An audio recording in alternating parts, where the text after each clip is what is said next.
நீங்கள் தவறவிட்ட எபிசோடுகளை இப்பொழுதே காணுங்கள் உங்கள் Tandivan.com மற்றும் Tandivan யூடியூப் சேனலில்.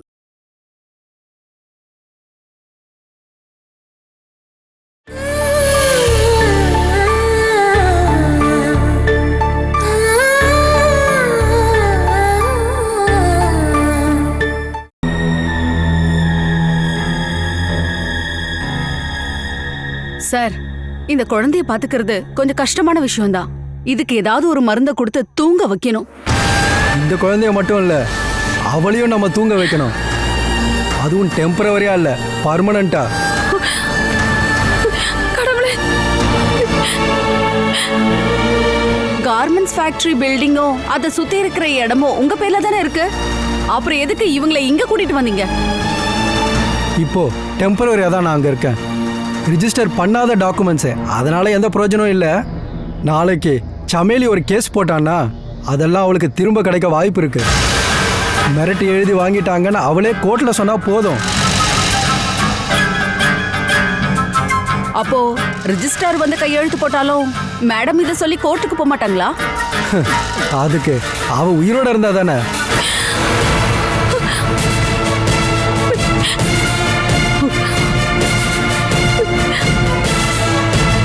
அஞ்சாறு மாசத்துக்கு முன்னாடி எல்லாமே கைக்குள்ள வந்ததுன்னு நினைச்சிட்டு இருந்தேன். ஆனா நான் பிளான் பண்ண மாதிரி அந்த ஆக்சிடென்ட்ல அவ சாகவே இல்லை.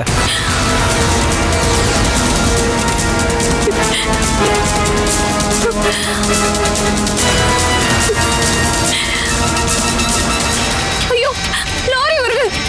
சூரஜ், சூரஜ் மெதுவா ஓட்டுங்க. சூரஜ், சூரஜ் பிரேக் பிடிங்க.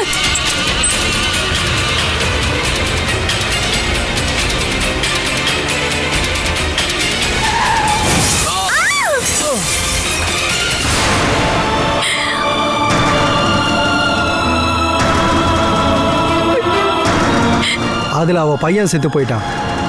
ஆனால் சமேலியை பொறுத்த வரைக்கும் அது சூரஜ் வேணும்னே பண்ண ஆக்சிடெண்ட்டு.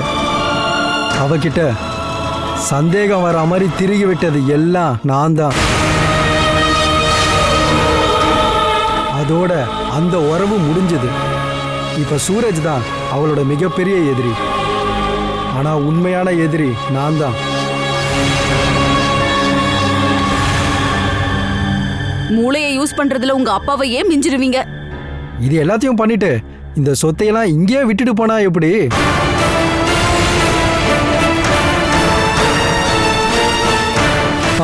குழந்தைய நல்லா பார்த்துக்கணும். கொஞ்ச நேரம் சமையல கிட்ட கொண்டு போய் கொடு. கொஞ்ச நேரம் அவங்க அம்மா கிட்ட இருக்கட்டும். இவங்க இந்த பூமியை விட்டு போக இன்னும் கொஞ்ச நாள் மட்டும்தான் இருக்கு.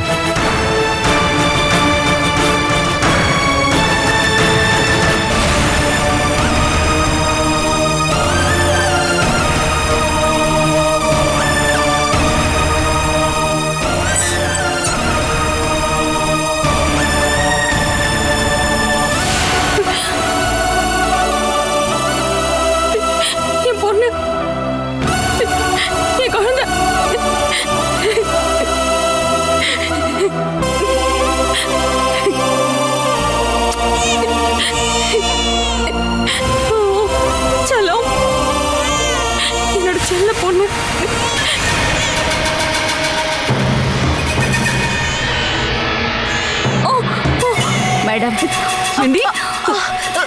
என்ன எதுவும் செய்யாதீங்க. எனக்கு வேற வழி இல்ல. இங்கிருந்து போகணும்னா பிரதீப் சார் சொல்றத செய்யுங்க.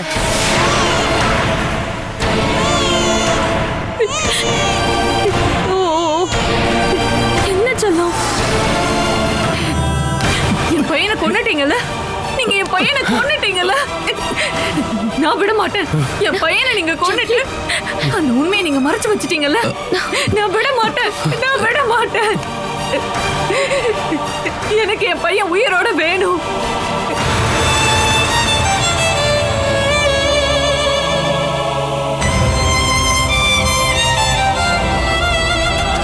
டாக்டர், அந்த ஆளை வெளியே அனுப்புங்க. என் குழந்தைய கொன்றுவாரு. சமேலி, டாக்டர், இந்த ஆளு என் குழந்தைய கொன்றுவாரு. சமினி, என்னம்மா இதெல்லாம்? சூரஜ் குழந்தையோட அப்பா தானே? அதனால என் குழந்தைய கொன்றுவான். வெளியே போக சொல்லுங்க. அவர் ஒரு தடவை குழந்தைய பார்த்துட்டு போட்டோம். அவன் பார்க்க வேண்டாம். என் குழந்தைய அவன் ஒண்ணு பார்க்க வேண்டாம்.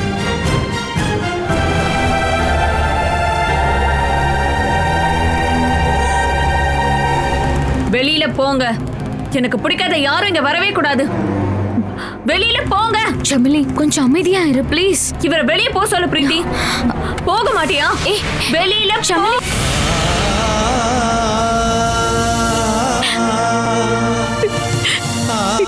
நான் பண்ணது எல்லாமே ரொம்ப தப்பாயிடுச்சு அம்மா.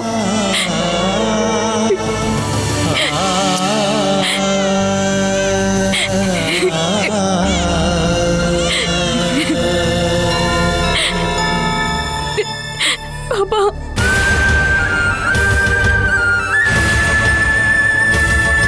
உனக்கு ரொம்ப ரொம்ப பசி எடுக்குது இல்லம்மா? ஆனா முதல்ல நான் சாப்பிடணும் இல்லையா? உன் அப்பாவை பத்தி எந்த தகவலும் இல்லை. நீ சாப்பிட்றதுக்காக ஏதாவது இங்க இருக்கான்னு பார்த்துட்டு வந்துடுறேன். அமைதியா இருக்கணும். அழுது அடம் பிடிக்காம அமைதியா இருக்கணும். அம்மா இப்ப வந்துடுறேன், சரியா?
செல்லக்குட்டி, நீ அழாம அமைதியா இருந்தியா?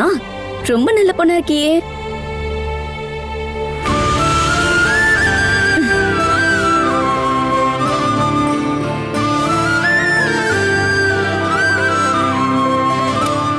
இது அங்கிளுக்காக பாட்டி வாங்கி வச்ச ஹார்லிக்ஸ் தான். இப்போதைக்கு இதுதான் இருக்கு. இத குடி. உனக்கு கொடுக்கறதுக்கு இதை தவிர வேற எதுவுமே இல்லம்மா. குடிடா.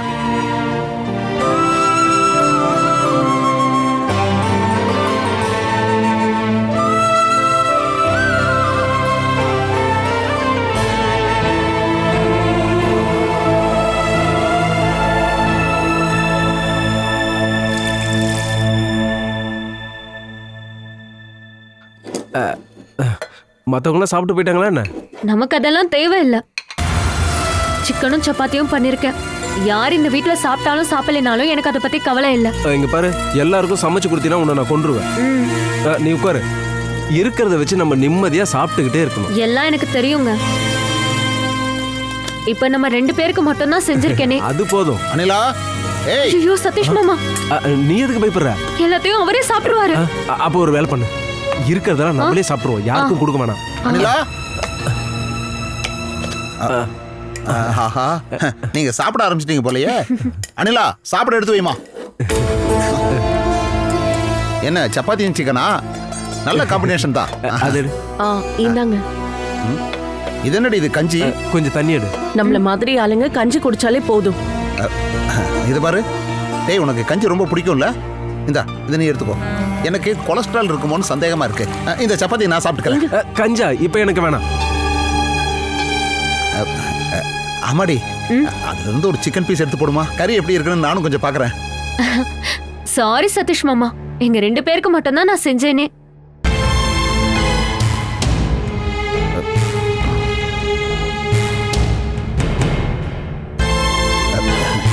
புத்திசாலி தான், நான் சும்மா பேச்சு கேட்டேம்மா. கஞ்சியும் சட்னியும் அதை சாப்பிடும்போது ஒரு சுகம் இருக்கே, ஆஹா.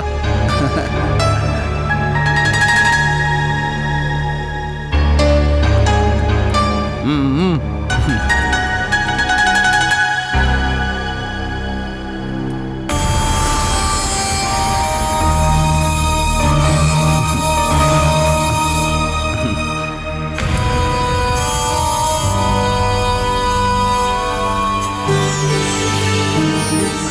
செம்ம டேஸ்டா இருக்கு கஞ்சியும் சட்னியும். இது வேணும்னு நீ கேட்க கூடாது என்ன? அம்மாடி குடிக்க கொஞ்சம் தண்ணி கொடுமா. எடுத்து கொடு. என்ன லுக்கு, அவங்க சப்பாத்தியும் சிக்கனும், நாங்க கஞ்சியும் சட்னியும். ஒரே வீட்டுல 2 கிச்சன் இருக்கிறத கேள்விப்பட்டிருக்கேன். அது நம்ம வீட்டுல 3 கிச்சனா இருந்தது இல்ல. ஆனா ஒரே டேபிள்ல 2 விதமான சாப்பாடு. காசு இருக்கிறவன் ஒண்ணு, இல்லாதவன் ஒண்ணு. ரொம்ப நல்லா இருக்கு. உங்களை பார்த்துதான் மத்த எல்லாரும் கத்துக்கணும்னு நினைக்கிறேன். ஓ, சாப்பிடுற நேரமா பார்த்து நீங்க இங்க வந்துட்டீங்களா என்ன? நான் சாப்பிட்டுட்டு தான் வந்தேன். நீ இங்க கொஞ்சம் பாரு ஜெகதாம்பா, சாப்பாடு விஷயத்திலயும் பிரச்சனை. இங்க பாரு, இந்த வீட்டையே ஆள்றது நீ ஒருத்தி மட்டும்தான். இந்த வீட்ல என்ன வேணாலும் சமைச்சு சாப்பிடலாம். இறைச்சி, மீன், காய்கறி என்ன வேணும்னாலும் அவன் பாக்கெட்ல இருக்கிறத வச்சு வாங்கிக்கலாம். வாங்கினதை சமைச்சு சாப்பிடலாம். கஞ்சியும் சட்னியும், சப்பாத்தியும் சிக்கனும். சுமேஷ் ஆஷா கையில பணம் இருக்கு, சதீஷோட கையில பணம் இல்ல. அப்படின்னா கஞ்சி தான் குடிக்கணும். இப்ப இதாவது இவனுக்கு கிடைக்குது இல்லையா? டேய் சதீஷ், உன் முன்னாடி இப்படி சாப்பிட்டுக்கிட்டு உட்கார்ந்து இருக்கும் போது எப்படியாவது பணத்தை சம்பாதிக்கணும்னு நினைச்சா மட்டும் போதாது. நீ முன்னாடியே இதுக்கான வழியை தேட ஆரம்பிச்சிருக்கணும். என்னங்க ஏங்க சாப்பிடல? வயிறு நிறைஞ்சிருச்சு. விதவிதமா சாப்பிடணுங்கிற எண்ணம் எனக்கு கிடையாது. நைனா, நீ ஏன் சப்போர்ட் பண்ணாம இருக்கங்கிற ரகசியம் எனக்கு புரிஞ்சு போச்சு. ஒரு விதத்துல அதான் நல்லது.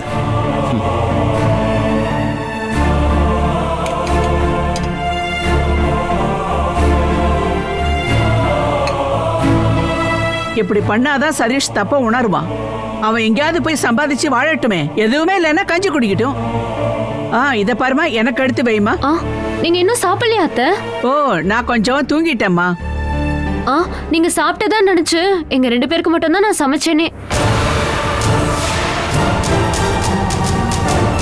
இப்போ உனக்கு பசி எடுத்தா மருமக சாப்பிட்டு வச்சிருப்பா, அதை எடுத்து சாப்பிடு. இனி அதுதான் உனக்கு மிச்சம்.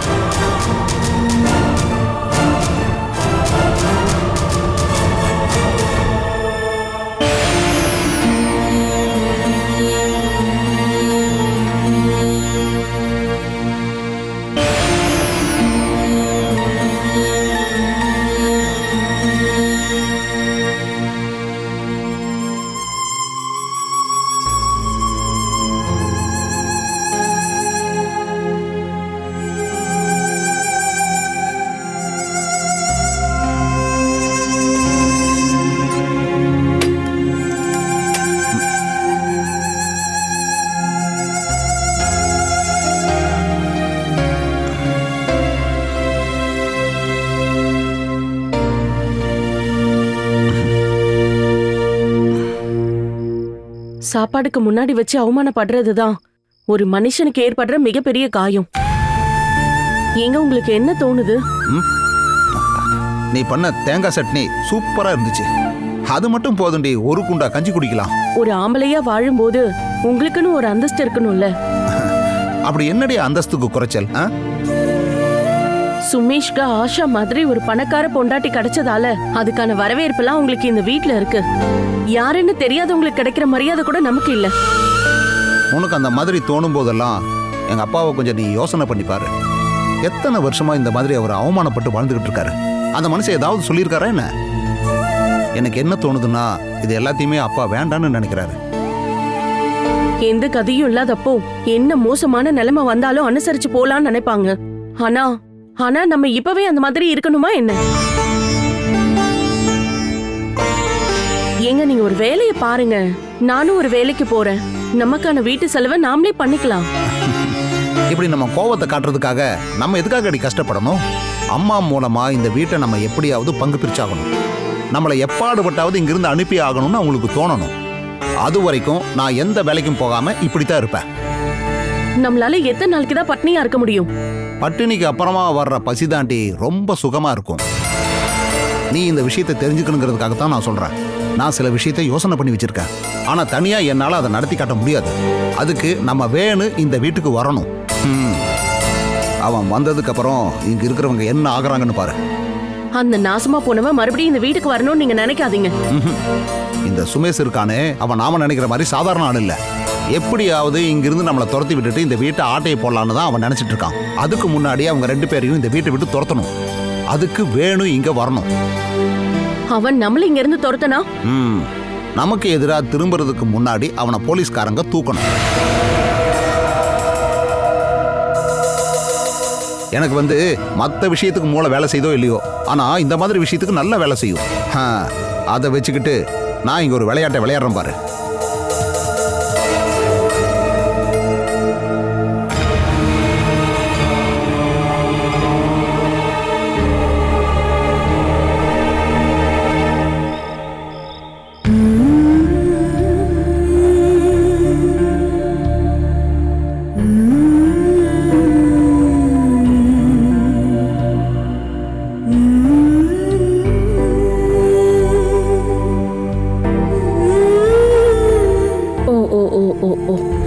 நீங்க படுத்துக்கோ, அம்மா இப்ப வந்துடுறேன். போய் கதவு சாத்திட்டு வந்துடுறேன்.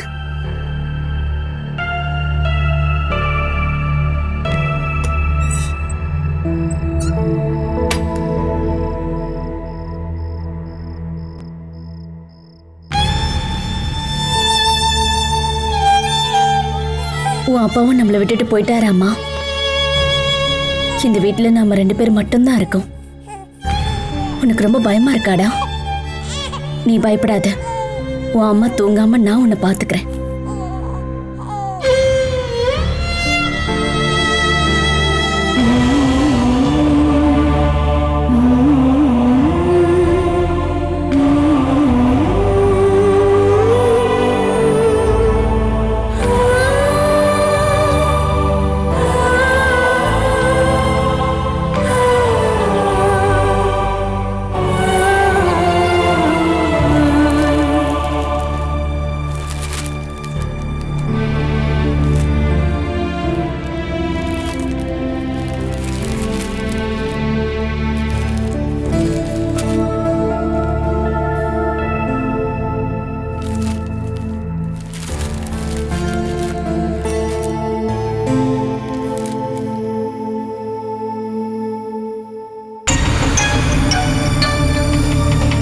கிருஷ்ணா, கிருஷ்ணா, என்னம்மா?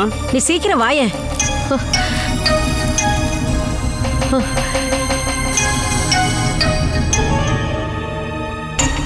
இத பாரு.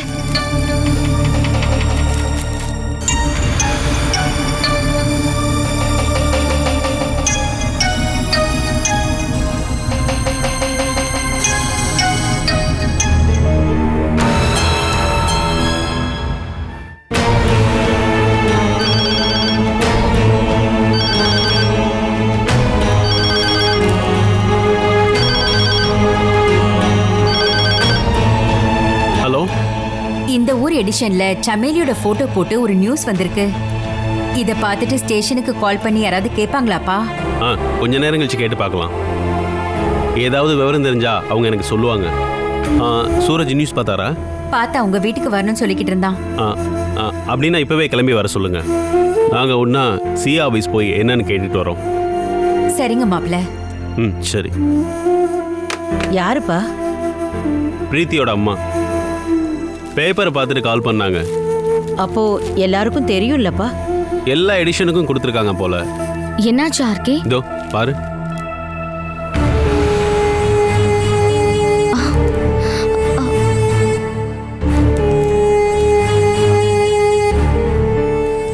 இதே மாதிரி எத்தனை நியூஸ் வருது? யாராவது கண்டுக்கிறாங்களா என்ன? மேன் மிஸ்ஸிங் கேஸ் இல்ல, இதெல்லாம் போலீஸ் ப்ரொசீஜர்ல வருமா? இந்த நியூஸை பார்த்துட்டு யாராவது ஒரு ஆளு சமீலியை எங்கேயாவது வச்சு பார்த்துருந்தாங்கன்னா போலீஸ் விசாரணைக்கு ஈஸியா இருக்கும். சமேலிக்கும் குழந்தைக்கும் எதுவும் ஆகாம இருந்தா இத பார்த்துட்டு யாராவது கால் பண்ணுவாங்க. சூரஜ் காலையில வரதா சொல்லியிருக்காரு. நாங்க எங்களால முடிஞ்ச வரைக்கும் போய் தேடி பார்க்கறோம். ஒருவேளை போலீஸ் கண்டுபிடிக்கிறதுக்கு முன்னாடியே நாங்க அவளை கண்டுபிடிச்சிட்டோம்னா? ஆனா நீங்க எங்கன்னு போய் தேடுவீங்க? எனக்கு ஒரு ஆள் மேல தான் சந்தேகமே. சமீலி காணாம போயிட்டான்னு தெரிஞ்சும் எந்த விதமான ஆக்ஷனும் எடுக்காத பிரதீப் மேலதான்.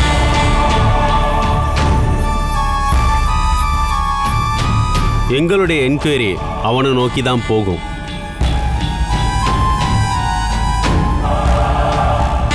சூரஜ் வரட்டும், அதுக்கப்புறம் எல்லாத்தையும் பிளான் பண்ணிக்கலாம்.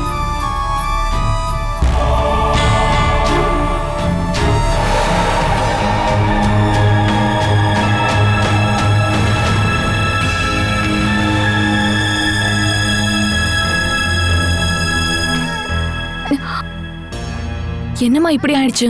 நாம இங்க வந்து மாட்டிக்கிட்டோமே. உன்னோட அப்பாவை அம்மா எந்த அளவுக்கு கஷ்டப்படுத்திட்டேன். அவர் பாவம். அவருக்கு நான் ரொம்பவே தொந்தரவு கொடுத்துட்டேன். இருந்தாலும் நம்மளை காப்பாத்த அந்த கடவுள் வருவாரு. நம்ம எப்படியாவது இங்க இருந்து தப்பிச்சு போயிடலாம்.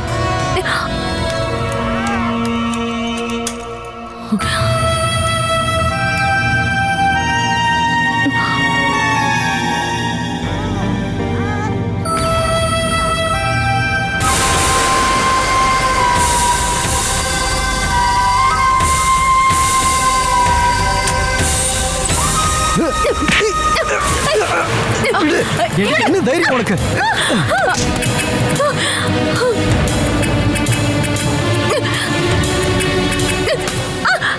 என்ன அடிச்சு போட்டுட்டு நீ எங்கடி போவ? நீ இந்த கஷ்டத்தை அனுபவிச்சுதான் ஆகணும். அதுக்கப்புறம் நானே உன்னை நிரந்தரமா அனுப்பி வைக்கிறேன்.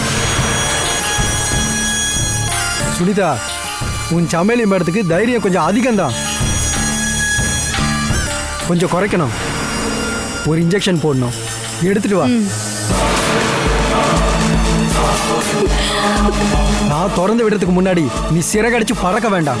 நான் சொல்றபடி நீ கேட்டனா இந்த குழந்தையோட கொஞ்ச நாளைக்கு இங்க நீ நிம்மதியா இருக்கலாம். இல்லனா உன் குழந்தைய இன்னைக்கே நான் இல்லாம பண்ணிடுவேன்.